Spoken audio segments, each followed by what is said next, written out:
విలువ the value.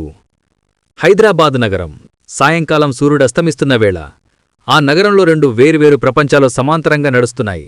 ఒకవైపు నగరం చివరన ఉన్న అమ్మఒడి అనాథాశ్రమం. అక్కడ గోడలకు రంగులు వెలిసిపోయినా అక్కడ ఉన్న పిల్లల కళ్ళలో ఆనందం మాత్రం కొత్తగా మెరుస్తోంది. ఆ ఆనందానికి కారణం రిషి. 30 ఏళ్ల ఆ యువకుడి చుట్టూ పిల్లలు చేరారు. రిషి వాళ్లకోసం తెచ్చిన స్వీట్లు పంచుతూ, ఒక చిన్న పాప జడవేస్తూ, మరొక బాబుకి హోంవర్క్ చెప్తూ బిజీగా ఉన్నాడు. అన్నయ్యా, నీకు ఇవన్నీ చేయడం ఎందుకిష్టం? నీకు వేరే పనులుండవా అని అడిగాడు 10 ఏళ్ల కిట్టు. రిషి నవ్వి, ప్రపంచంలో ఖరీదైనది సమయం కిట్టు. అది మనం ప్రేమించేవాళ్ళకి ఇస్తే వచ్చే ఆనందం ముందు కోట్లు కూడా పనికిరావు. ఇక్కడ మీ నవ్వుల్లో నాకు నా కుటుంబం కనిపిస్తుంది అన్నాడు. రిషి జేబుల్లో డబ్బులు తక్కువ ఉండొచ్చు, కాని అతని మనసు నిండా ఆప్యాయత అనే సంపద ఉంది. మరోవైపు బంజారాహిల్స్లోని ఒక 5 స్టార్ హోటల్. అది సిరిచందన, సిరి ఉంటున్న ప్రపంచం. ఒక పెద్ద బిజినెస్ పార్టీ జరుగుతోంది. లక్షల విలువ చేసే షాండిలియర్స్ కాంతిలో వజ్రాల నెక్లెస్ మెడలో వేసుకుని సిరి నిలబడి ఉంది. చుట్టూ అందరూ నవ్వుతున్నారు, కాని అవి ప్లాస్టిక్ నవ్వులు. చేతిలో ఖరీదైన వైన్ గ్లాస్ పట్టుకుని వచ్చేవాళ్లందరితో హలో అని యాంత్రికంగా చెబుతోంది. ఒక వ్యక్తి వచ్చి, గ్రేట్ పార్టీ సిరిగారు, మీ డాడ్ బిజినెస్లో కింగ్ అని పొగిడాడు. సిరి మొహంలో చిన్న కదలిక లేదు. థ్యాంక్యూ అని చెప్పి పక్కకు జరిగింది. ఆమె మనసులో మాత్రం, ఇక్కడ అందరూ నా డబ్బుని చూస్తున్నారు, ఎవరు నేనెలా ఉన్నానో అడగరు, ఈ రొదలో కూడా ఎంత నిశ్శబ్దమో అని మదనపడుతోంది. ఒకే ఆకాశం కింద ఒకరు ప్రేమను పంచుతూ ధనవంతుడయ్యాడు, మరొకరు డబ్బును మోస్తూ పేదరాలిగా మిగిలిపోయారు. మరుసటి రోజు ఉదయం రిషి పనిచేసే శిల్పా ఆర్కిటెక్ట్స్ ఆఫీస్. రిషి, ఇది నీకు పెద్ద ఛాన్స్. బిజినెస్ టైకోన్ విశ్వనాథ్ గారి కొత్త విల్ల ప్రాజెక్ట్ ఇది. వాళ్ళ అమ్మాయి సిరిచందన ఈ ప్రాజెక్ట్ హెడ్. చాలా జాగ్రత్త, ఆమె చాలా స్ట్రిక్ట్ అని బాస్ హెచ్చరించాడు. రిషి సైటికి చేరుకున్నాడు.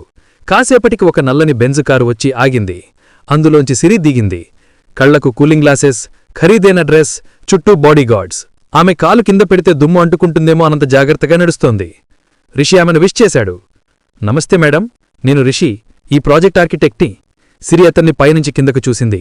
అతని బట్టలు సాదాసీదాగా ఉన్నాయి. బ్లూ ప్రింట్స్ ఎక్కడా అని అడిగింది నిర్లక్ష్యంగా. రిషి ప్లాన్ చూపిస్తుండగా, ఈ వాల్ ఇక్కడ వద్దు, తీసేయండి, నాకిక్కడ పెద్ద ఫ్రెంచ్ విండో కావాలి అని ఆర్డర్ వేసింది. మేడం, టెక్నికల్గా అక్కడ పిల్లర్ వస్తుంది, అది తీస్తే బిల్డింగ్ స్ట్రక్చర్ దెబ్బతింటుంది. భద్రత ముఖ్యం కదా అని మర్యాదగా చెప్పాడు రిషి. సిరి అహం దెబ్బతింది. లుక్ మిస్టర్ రిషి, నేను డబ్బులిస్తున్నాను, నేను చెప్పింది చేయడం మీ పని. సేఫ్టీ గురించి నాకు క్లాసులు పిక్కకండి అని ఎరిచింది. రిషి కళ్లలో చిన్న మెరుపు. అతను తల వంచలేదు. మేడం, మీరు డబ్బుతో ఇటుకలు కొనగలరు, కానీ నమ్మకాన్ని కాదు. ఒక ఇల్లు నిలబడాలంటే పునాది గట్టిగా ఉండాలి, అహంకారం కాదు. మీ ప్రాణాల బాధ్యత నాది కాబట్టి నేను ఆ పని చెయ్యలేను అని తెగేసి చెప్పాడు. సిరి ఆశ్చర్యపోయింది. తనతో ఇలా మాట్లాడే ధైర్యం ఎవరికీ లేదు. ఆ క్షణం వారి మధ్య ఒక అదృశ్య యుద్ధం మొదలైంది. వారం రోజులు గడిచాయి. కన్స్ట్రక్షన్ సైట్లో పని జోరుగా సాగుతోంది. మధ్యాహ్న భోజన సమయం. సిరి కారులో కూర్చుని ల్యాప్టాప్లో వర్క్ చేసుకుంటోంది. కిటికీలోంచి బయటకు చూసింది. అక్కడ రిషి కూలీలతో కలిసి నేలమీద కూర్చుని భోజనం చేస్తున్నాడు. వాళ్లతో నవ్వుతూ మాట్లాడుతున్నాడు. ఒక ముసలి పనిమనిషి తెచ్చిన పచ్చడిని ఇష్టంగా తింటున్నాడు. ఛీ, ఆ డస్టులో అలా ఎలా తింటారు? వీడికి కొంచెం కూడా స్థాయిలేదు అనుకుంది సిరి అసహ్యంగా. అంతలోనే అయ్యో అని పెద్ద కేక వినిపించింది.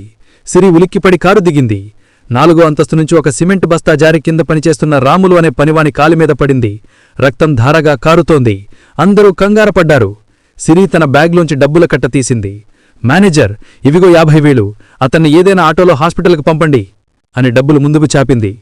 ఆమె ఉద్దేశం సహాయం చేయటమే, కాని పద్ధతిలో ప్రాణం లేదు. రిషి ఆ డబ్బుల వంక కనీసం చూడలేదు. పరుగున వచ్చి రక్తంతో ఉన్న రాములని తన భుజాలమీద ఎట్టుకున్నాడు. తన కొత్త చొక్కా మొత్తం రక్తమయ్యింది. కారు తీయండి సార్ అని మేనేజర్ కరిచి రాములని కారులో ఎక్కించుకుని హాస్పిటల్కి వెళ్ళిపోయాడు. సిరి చేతిలో ఆ డబ్బుల కట్ట అలాగే ఉండిపోయింది. గాలికి ఆ నోట్లు ఎగురుతున్నాయి. ఆ క్షణం సిరి కనిపించింది. నా దగ్గర ఉన్నది కాగితం, రిషి దగ్గర ఉన్నది మనిషితనం. ఆమె గుండెలో ఏదో తెలియని బరువు. తన డబ్బు ఆ రక్తాన్ని ఆపలేకపోయింది, కాని రిషి భుజం ఆ మనిషికి ఆసరా ఇచ్చింది. విల్లా డిజైన్లో ఒక చిన్న మార్పు కోసం సిరి రిషిని అర్జెంటుగా కలవాల్సి వచ్చింది. రిషి ఆ రోజు సెలవులో ఉన్నాడు. తప్పనిసరి పరిస్థితిలో సిరి రిషి ఇంటి అడ్రస్ కనుక్కుని వెళ్ళింది. అది ఒక పాటకాలం పెంకుటి ఇల్లు. గేటు తీయగానే గులాబీ మొక్కలు, ముగ్గులు స్వాగతం పలికాయి. లోపల్నుంచి నవ్వుర శబ్దాలు వినిపిస్తున్నాయి. సిరి లోపలికి వెళ్ళింది. హాల్లో రిషి వాళ్ళ నాన్నగారు పేపర్ చదువుతున్నారు. అమ్మగారు వంటింట్లో ఏదో పాట పాడుతూ వంట చేస్తున్నారు. చెల్లెలు రిషితో టీవీ రిమోట్ కోసం గొడవపడుతోంది. నువ్వు పెద్దవాడివి కదా అన్నయ్యా, ఇవ్వు నాకు అని ఆమె అరుస్తుంటే రిషి నవ్వుతూ ఆమెను ఆట పట్టిస్తున్నాడు. సిరిని చూడగానే రిషి లేచాడు.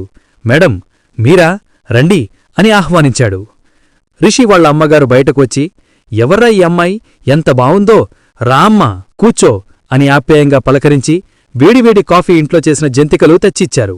సిరి ఆ కాఫీ కప్పు పట్టుకోగానే చేతులకు వెచ్చదనం తగిలింది. ఆ వెచ్చదనం కాఫీది కాదు, ఆ ఇంటిది. ఆమెకు తన చిన్నతనం గుర్తొచ్చింది. అప్పుడు తన ఇల్లు కూడా ఇలాగే ఉండేది. నాన్న తనతో ఆడుకునేవారు, అమ్మ గోరుముద్దలు తినిపించేది. కాని ఇప్పుడు ఇల్లు పెద్దదయింది, మనుషుల మధ్య దూరం పెరిగింది. తన ఇంట్లో అంతా నిశ్శబ్దం. ఇక్కడ చిన్న గొడవల్లో కూడా ప్రేమ ఉంది.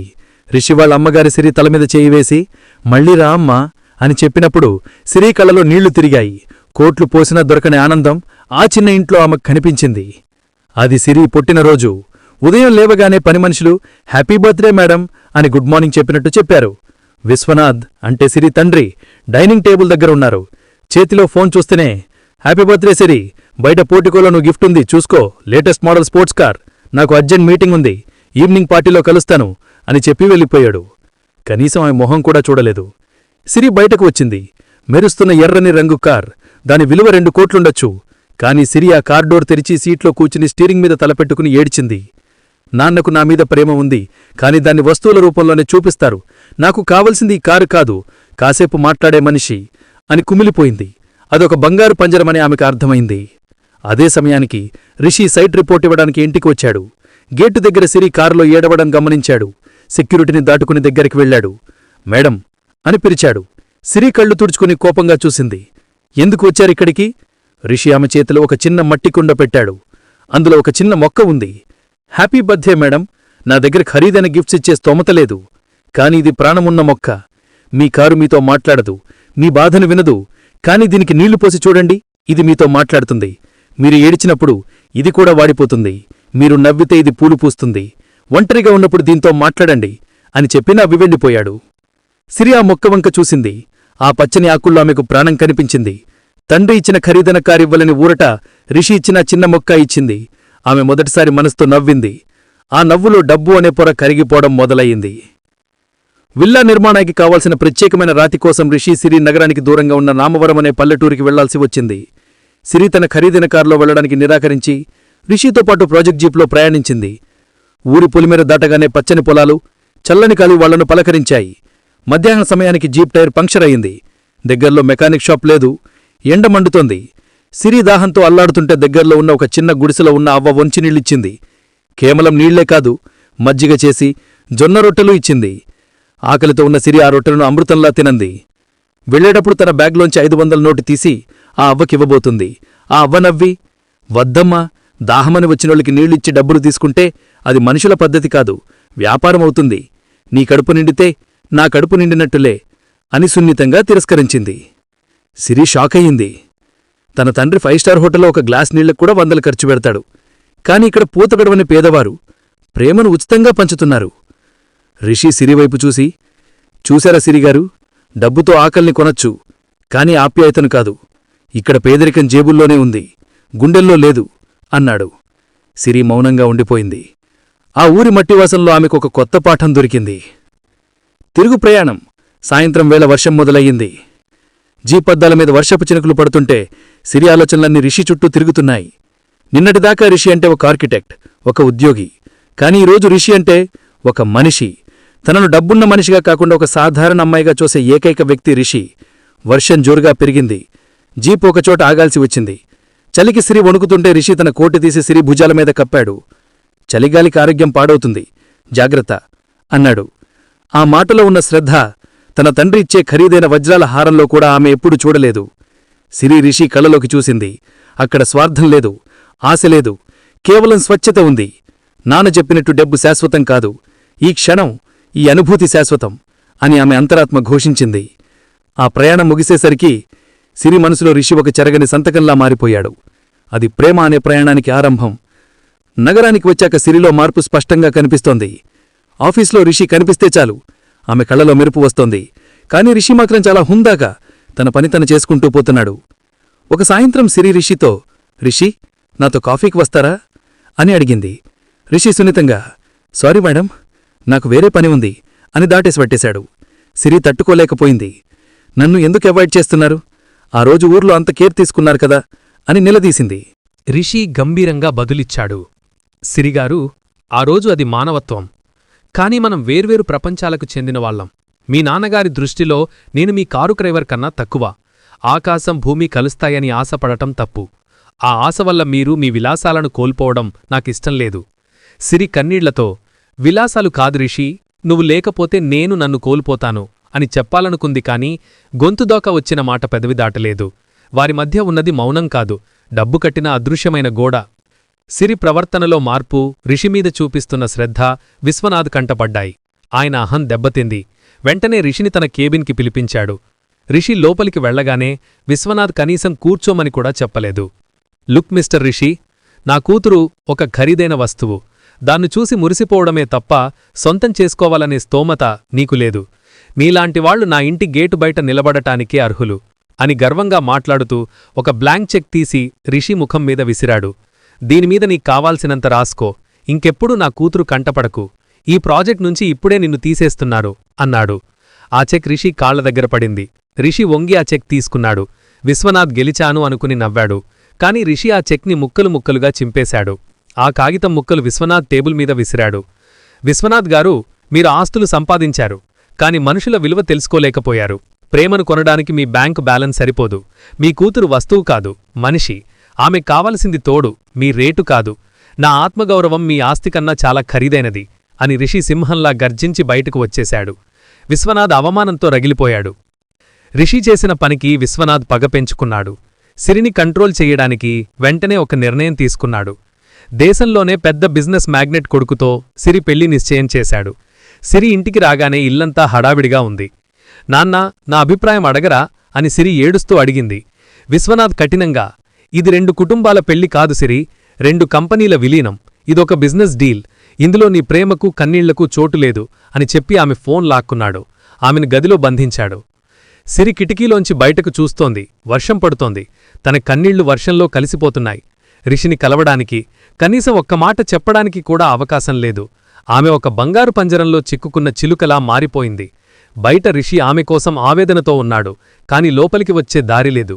ఇద్దరి మధ్య దూరం పెరిగింది. కాని ఆ దూరం వాళ్ల ప్రేమను చంపగలదా లేక మరింత బలపరుస్తుందా అనేది కాలమే నిర్ణయిస్తుంది. సిరి తన గదిలో బంధింపబడి 3 రోజులైంది. ఆ గదిలో వెలుగులేదు. ఆమె కళ్లలో ఆశలేదు. నాన్నగారి మనసు మారే వరకు నేనన్నం ముట్టుకోను అని భీష్మించుకుని కూర్చుంది. విశ్వనాథ్కు అది పంతంలా అనిపించింది.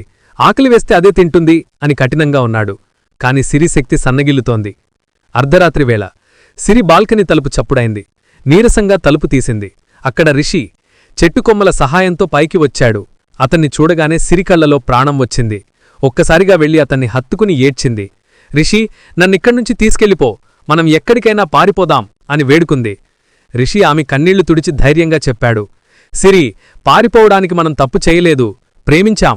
ఈరోజు మనం పారిపోతే మీ నాన్నగారు నమ్మిన డబ్బు గెలుస్తుంది, మన ప్రేమ ఓడిపోతుంది. ఆయనకు మనిషి విలువ తెలియాలి. మనం గెలిచి చూపిద్దాం. నువ్వు ధైర్యంగా ఉండు, అన్నం తిను. నీ ఆరోగ్యం పాడైతే నేను తట్టుకోలేను. తన చేతితో తెచ్చిన ఆహారాన్ని సిరికి తినిపించాడు. సిరిలో కొత్త ధైర్యం వచ్చింది. ప్రేమంటే పారిపోవడం కాదు, నిలబడటం అని రిషి నేర్పిన పాఠం ఆమె గుండెల్లో నాటుకుపోయింది. అదొక నల్లని శుక్రవారం. Stock market కుప్పకూలిపోయింది. విశ్వనాథ్ పెట్టుబడులు పెట్టిన ఇంటర్నేషనల్ కంపెనీలు దివాలా తీశాయి. ఉదయం కోటీశ్వరుడిగా నిద్రలేచిన విశ్వనాథ్ సాయంత్రానికి అప్పుల ఊబిలో కూరుకుపోయాడు. ఆయన ఫోన్ గంట మోగుతూనే ఉంది. అది స్నేహితుల నుంచి కాదు, అప్పుల వాళ్ల నుంచి. సార్, మన షేర్స్ అన్నీ జీరో అయ్యాయి, ఇన్వెస్టర్లు ఇంటిమీదకు వస్తున్నారు అని మేనేజర్ ఫోన్ చేసి చెప్పాడు. విశ్వనాథ్ వణుకుతున్న చేతులతో తన బిజినెస్ ఫ్రెండ్స్కి ఫోన్ చేశాడు. హలో మిస్టర్ వర్మ, నేను విశ్వనాథ్ని, చిన్న హెల్ప్ కావాలి. అవతల్నించి సమాధానం.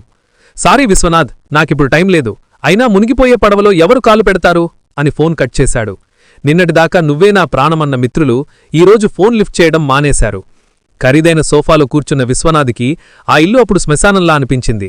గోడలకున్న రంగులు విలిసిపోయినట్టు, తన జీవితం రంగు కోల్పోయినట్టు అనిపించింది. వరుసగా వస్తున్న బ్యాడ్ న్యూస్లు, అవమానాలు విశ్వనాథ్ గుండెను దెబ్బతీశాయి. హఠాత్తుగా ఛాతీలో విపరీతమైన నొప్పి. సోఫాలోంచి కింద పడిపోయాడు. నాన్నా అని అరుచుకుంటూ సిరి పరుగున వచ్చింది. డ్రైవర్ సహాయంతో దగ్గర్లోని పెద్ద కార్పొరేట్ హాస్పిటల్కి తీసుకెళ్ళింది. అది విశ్వనాథ్కి బాగా తెలిసిన హాస్పిటల్. అక్కడి చైర్మన్ ఆయనకి క్లోజ్ ఫ్రెండ్ కూడా. స్ట్రెచర్ మీద విశ్వనాథ్ని తీసుకెళ్తుంటే అడ్మినిస్ట్రేటర్ అడ్డుకున్నాడు. సారీ మేడం, మీ నాన్నగారి ఇన్సూరెన్స్ ల్యాప్స్ అయింది, అకౌంట్ సీజ్ అయ్యాయి, అర్జెంటుగా 5 లక్షలు డిపాజిట్ చేస్తేనే అడ్మిట్ చేసుకోగలం అని కరాఖండిగా చెప్పాడు. ప్లీజ్ అండి, ఆయన ఎవరో మీకు తెలుసు కదా, ట్రీట్మెంట్ స్టార్ట్ చేయండి, నేను డబ్బులు కడతాను అని సిరి ఏడుస్తూ బతిమాలింది. రూల్స్ ఆర్ రూల్స్ మేడం, డబ్బు కడితేనే డాక్టర్ వస్తారు అని వాళ్లు ముఖం తిప్పుకున్నారు. సిరి తన పర్సు వెతికింది. కార్డులు పనిచేయడం లేదు. చేతిలో చిల్లి గవ్వలేదు. తన తండ్రి కట్టించిన ఆసుపత్రే ఈరోజు తన తండ్రిని కాపాడడానికి నిరాకరిస్తోంది. సమయం గడిచిపోతోంది. విశ్వనాథ్ పరిస్థితి విషమంగా ఉంది. సిరి వణుకుతున్న చేతులతో తన బాబాయికి ఫోన్ చేసింది. బాబాయ్, నాన్నకు సీరియస్గా ఉంది, హాస్పిటల్ వాళ్ళు డబ్బులు కట్టమంటున్నారు, ప్లీజ్ అర్జెంటుగా రండి అని ప్రాధేయపడింది. అవతల్నుంచి బాబాయ్ గొంతులో వెటకారం వినిపించింది. సిరి, మీ నాన్న ఎప్పుడైనా మమ్మల్ని మనుషుల్లా చూశాడా? ఆస్తి ఉన్నప్పుడు అన్నయ్య, ఇప్పుడు ఎవరయ్యా? ఆయన అప్పుల కోసం మా ఇంటిమీదికి వస్తే ఎవరి దిక్కు? నా దగ్గర చిల్లి గవ్వలేదు అని ఫోన్ పెట్టేశాడు. పక్కనే ఉన్న మేనత్త కూడా ఫోన్ ఎత్తలేదు. స్ట్రెచర్ మీద స్పృహలో ఉన్న విశ్వనాథ్కి ఆ మాటలు వినిపించాయి. గుండె నొప్పి కన్నా ఆ మాటలు ఆయన్నెక్కువగా బాధించాయి. రక్త సంబంధమని గర్వపడ్డానే, ఆ రక్తం కూడా డబ్బు రంగులోనే ఉంటుందా అని కన్నీరు కార్చాడు. ప్రపంచం మొత్తం తనని ఒంటరిని చేసిందని ఆయనకు అర్థమైంది. సిరి దిక్కుతోచని స్థితిలో హాస్పిటల్ నేలమీద కూలబడి ఏడుస్తోంది. అంతలో సిరి అన్న పిలుపు వినిపించింది. తలెత్తి చూస్తే రిషి ఆయాసపడుతూ వచ్చాడు. నేరుగా కౌంటర్ దగ్గరికి వెళ్లాడు. తన బ్యాగ్లోంచి డబ్బుల కట్టలు, ఒక డిమాండ్ డ్రాఫ్ట్ డీడీ తీసి టేబుల్ మీద పెట్టాడు. ఇదిగోండి 10 లక్షలు, వెంటనే ఆపరేషన్ స్టార్ట్ చేయండి. ఇంకేమైనా కావాలంటే నా ఇల్లు తాకట్టు పెట్టిన పేపర్స్ ఇక్కడే ఉన్నాయి అని గట్టిగా చెప్పాడు. అడ్మినిస్ట్రేటర్ ఆశ్చర్యపోయాడు. సిరి పరుగున వచ్చి రిషిని చూసింది. రిషి, నువ్వు ఈ డబ్బు నాన్నగారికి, విశ్వనాథ్కి ఇచ్చిన మాట ప్రకారం నేను దాచుకున్న సేవింగ్స్, స్నేహితుల దగ్గర అప్పు, మా నాన్నగారు కట్టుకున్న ఇంటిని తాకట్టు పెట్టి తెచ్చాను. మనిషి ప్రాణం కన్నా ఇల్లు ముఖ్యం కాదు సిరి అన్నాడు. విశ్వనాథ్ను ఆపరేషన్ థియేటర్కి తీసుకెళ్తుంటే ఆయన రిషి వైపు చూశాడు. ఎవర్నైతే బిచ్చగాడు అని ఈసడించుకున్నాడో ఆ చేతులే ఈ రోజు తన ప్రాణాన్ని నిలబెడుతున్నాయి. ఎవరినైతే తరిమేశాడో అతనే తన ఆయుష్షును పెంచుతున్నాడు. ఆపరేషన్ థియేటర్ రైట్ వెలిగింది. బయట సిరి రిషి పక్కపక్కనే కూర్చున్నారు. సిరి రిషి భుజం మీద తలవాల్చింది. ఆ క్షణం ఆమెకు తెలిసింది, ప్రపంచంలో అత్యంత ధనవంతుడు తన పక్కనే ఉన్నాడని. 3 రోజులు తర్వాత విశ్వనాథ్ కళ్ళు తెరిచారు. ఐసీయూలోని మందుల వాసన, మిషన్ల చప్పుడు. ఆయన కళ్ళు మెల్లగా తిప్పి చూశారు. గదిలో నిశ్శబ్దముంది. గతంలో తనకు చిన్న జ్వరం వస్తే పరామర్శించడానికి క్యూ కట్టిన బంధువులు, పూరబొకేలతో వచ్చే స్నేహితులు ఎవరూ అక్కడ లేరు. ఆయన బెడ్కి ఒకవైపు కుర్చీలో తలవాల్చి నిద్రపోతున్న సిరి, మరోవైపు సెలైన్ స్టాండ్ సరిచేస్తున్న రిషి మాత్రమే కనిపించారు. విశ్వనాథ్ కళ్లలో నీళ్లు సుడులు తిరిగాయి. ఎవర్నైతే నేను నెత్తిమీద పెట్టుకున్నానో వాళ్ళెవరూ నా పక్కన లేరు. ఎవర్నైతే నేను కాలు కింద చెప్పులా చూశానో అతనే నా ప్రాణం కాపాడాడు అనే చేదు నిజం ఆయన గుండెను తాకింది. ఆయన కదలిక గమనించి రిషి దగ్గరికి వచ్చాడు. సర్, ఇప్పుడెలా ఉంది? డాక్టర్గారు చెప్పారు మీరు సేఫ్ అని. రిషి గొంతులో ఉన్న ఆదరణ చూసి విశ్వనాథ్కి ఆ రోజు నిజంగా పునర్జన్మ వచ్చినట్టు అనిపించింది. ఆ శరీరానికి ప్రాణం వచ్చింది మందుల వల్ల కాదు, ఆ ఇద్దరి ప్రేమ వల్ల అని ఆయనకు అర్థమైంది. విశ్వనాథ్ని జనరల్ వార్డుకి షిఫ్ట్ చేశారు. ఆయన రిషి చేతిని గట్టిగా పట్టుకున్నారు. ఆయన కళ్లలో పశ్చాత్తాపం అగ్నిలా మండుతోంది. రిషి, ఆయన గొంతు వణికింది. నేను బ్రతుకంతా అంకెలను, ఆస్తులను లెక్కపెట్టుకుంటూ గడిపాను. నా బ్యాంక్ బ్యాలెన్స్ చూసి నేను గొప్ప ధనవంతుడిననుకున్నాను. కాని ఈ హాస్పిటల్ బెడ్ మీద తెలిసింది నేను ఎంత నిరుపేదనని. రిషి వారించబోయాడు కాని విశ్వనాథ్ ఆగలేదు. వద్దు రిషి, నన్ను మాట్లాడనివ్వు. డబ్బు లేనప్పుడు నా తమ్ముడే నన్ను వదిలేశాడు. కాని ఏ సంబంధం లేని నువ్వు నీ సర్వస్వం నాకోసం ధారపోశావు. డబ్బును ఎవరైనా సంపాదిస్తారు రిషి, కాని మనుషుల్ని సంపాదించుకున్న నువ్వే నిజమైన కోటీశ్వరునివి. నా కూతురు అదృష్టవంతురాలు. ఆమె డబ్బును కాకుండా మనిషిని ప్రేమించింది అని కన్నీళ్లు పెట్టుకున్నారు. ఆ గదిలో ఉన్నది ఒక వ్యాపారవేత్త కాదు, పశ్చాత్తాపంతో శుద్ధి అయిన ఒక తండ్రి. రిషి మౌనంగా ఆయన కన్నీళ్లు తుడిచాడు. ఆ స్పర్శలో క్షమాపణ అడగకముందే క్షమించేశానని చెప్పకనే చెప్పాడు. విశ్వనాథ్ ఆరోగ్యం మెరుగుపడింది కాని ఆయన ఆస్తి మొత్తం పోయింది. ఈ వార్త తెలియగానే సిరిని పెళ్లి చేసుకోవాల్సిన బిజినెస్ మ్యాగ్నెట్ కుటుంబం హాస్పిటల్కి వచ్చింది. వరుడి తండ్రి కఠినంగా అన్నాడు, విశ్వనాథ్ వెరరు, బిజినెస్లో లాస్ రావడం సహజం, కాని మాకు స్టేటస్ ముఖ్యం. ఇప్పుడు మీకు ఆస్తి లేదు, కట్నమిచ్చే స్తోమతా లేదు, అందుకే ఈ పెళ్లిని రద్దు చేస్తున్నాం ఆస్తిలేని అమ్మాయి మా ఇంటి కోడలు కాలేదు. సిరి తలదించుకుంది. విశ్వనాథ్కు మరోసారి గుండె పగిలినంత పనయింది. అప్పుడు రిషి ముందుకు వచ్చాడు. ఆడండి సార్, రిషి గంభీరంగా అన్నాడు. ఆస్తిని చూసి చేసుకునేది వ్యాపారం, అమ్మాయిని చూసి చేసుకునేది పెళ్ళి. ఆమె దగ్గర కోట్లు ఉన్నప్పుడు ఆమెను ప్రేమించలేదు, ఆమె గుణాన్ని చూసి ప్రేమించాను. ఇప్పుడామె దగ్గర చిల్లిగవ్వ లేకపోయినా నాకు మహాలక్ష్మిలాగే కనిపిస్తోంది. ఆమెను పెళ్లి చేసుకోవడానికి నాకు ఏ కట్నం అక్కర్లేదు, ఆమె నా పక్కనే ఉంటే చాలు. ఆ మాటలకు సిరికళ్లలో ఆనందబాష్పాలు రాలాయి. వచ్చినవాళ్లు తలబంచుకుని వెళ్ళిపోయారు. డబ్బుతో ముడిపడిన బంధం తెగిపోయింది, మనసుతో ముడిపడిన బంధం నిలబడింది. విశ్వనాథ్ పూర్తిగా కోలుకున్నాక ఒక ప్రెస్ మీట్ ఏర్పాటు చేశారు. ఆయన చేతిలో ఇప్పుడు ఖరీదైన వాచ్ లేదు, సింపుల్గా ఖాదీ బట్టల్లో ఉన్నారు. మైక్ ముందు నిలబడి ఇలా చెప్పారు. మిత్రులారా, ఒకప్పుడు నేను డబ్బు సంబంధమే తప్ప రక్త సంబంధం లేదని నమ్మాను. కాని నా ఆపదలో ఆ డబ్బే నన్ను వెక్కిరించింది, బంధాలే నన్ను బ్రతికించాయి. ఆయన ఒక బాండ్ పేపర్ చూపించారు. నాకు మిగిలిన కొద్దిపాటి ఆస్తిని రిషి నడుపుతున్న అనాథ ఆశ్రమానికి రాసి ఇచ్చేస్తున్నాను. నా కూతురు అల్లుడు ఆశ్రమాన్ని చూసుకుంటారు. డబ్బు జీవించడానికి అవసరం, కాని డబ్బే జీవితం కాదు. ఆపద వస్తే ఆదుకునే 4 చేతులు, చనిపోతే ఏడ్చే 4 కళ్ళు సంపాదించుకోవడమే నిజమైన జీవితం అని ముగించారు. ఆ ప్రెస్మీట్లో చప్పట్లు మారుమోగాయి. ఒక అహంకారి, ఆదర్శవంతుడిగా మారిన అద్భుత క్షణమది. అదొక చిన్న దేవాలయం. అక్కడ 5 స్టార్ హోటల్ హంగులు లేవు, డీజే సౌండ్లు లేవు. కేవలం వేదమంత్రాలు, సన్నాయి మేళం, ఆత్మీయుల నవ్వులు మాత్రమే ఉన్నాయి. రిషి, సిరి పెళ్లిపీటల మీద కూర్చున్నారు. సిరి ఒంటిమీద ఖరీదైన నగలు లేవు, కాని ఆమె ముఖంలో ఉన్న సంతోషం వజ్రల్లా మెరుస్తోంది. రిషి తల్లిదండ్రులు, ఆసిమం పిల్లలు, విశ్వనాథ్ అందరూ ఆనందంగా ఉన్నారు. జిలకర బెల్లం పెట్టే సమయం. విశ్వనాథ్ కళ్లలో ఆనందం పొంగిపొర్లింది. నా కూతురు ఒక రాజకుమారుణ్ణి కాదు, ఒక మంచి మనిషిని పెళ్లి చేసుకుంటోంది అని గర్వంగా ఫీలయ్యాడు. రిషి సిరి మెడలో 3 ముళ్ళు వేశాడు. ఆశ్రమం పిల్లలు పూలవర్షం కురిపించారు. సిరి రిషి వైపు చూసి నవ్వింది. ఆ నవ్వులో ఒకటే భావం ఉంది. మనం గెలిచాం. ఒకప్పుడు ఆడంబరాలు, అహంకారాలు రాజ్యమేలిన చోట ఇప్పుడు అనురాగాలు, ఆప్యాయతలు గెలిచాయి. చివరకు డబ్బురాలిన చోట ప్రేమ చిగురించింది. ఇదే నిజమైన విలువ.